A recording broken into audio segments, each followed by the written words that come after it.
ආයුබෝවන්. අද අපි ඇවිත් ඉන්නේ දකුණුලක හම්බන්තොට දිස්ත්‍රික්කයේ පිහිටි ස්වභාව ධර්මයේ අපූර්ව නිර්මාණයක් ළඟට. ඒ තමයි මදුනාගල එහෙමත් නැත්නම් මහපැලැස්ස උණුදිය උල්පත්. බලන්න මේ මැද තියෙන ප්‍රධාන උල්පත. මේ පරිශ්‍රයේ විවිධ උෂ්ණත්වයන්ගෙන් දුත් පොකුණු කිහිපයක්ම තියෙනවා.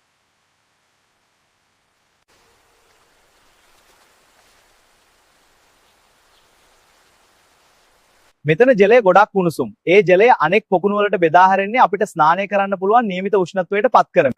The water's so warm. Yeah, let's go in. Come on in. මේ ජලයේ ස්නානය කිරීම ශරීර තෙහෙට්ටු නිවා ගන්න වගේම චර්ම රෝග වලටත් ගොඩක් ගුණදායකයි කියලා විශ්වාස කරනවා. විද්‍යාත්මකව බලුවොත් පොළොව අභ්‍යන්තරයේ තියෙන තාපය නිසා මේ ජලය රත් වෙලා සල්ෆර් වගේ ખනිජ ලවණත් එක්කයි මතු පිටට එන්නේ. සොබාදහමේ මේ වගේ දායාදයන් රැකගන්න එක අපේ වගකීමක්. ඔබත් හම්බන්තොට පැත්තේ ආවොත් මදුනාගලට ඇවිත් මේ උණුදිය දහරාවක පහස විඩගන්න අමතක කරන්න එපා. පරිසරය ලස්සනට තියාගෙන මේ අසිරිය විඩින්න එන්න කියලා අපි ඔබට ආරාධනා කරනවා. නැවත මේවැනිම සොදුරු ඉසව්වකින් හමුවෙමු. එත් එක් ඔබට සුබ දවසක්.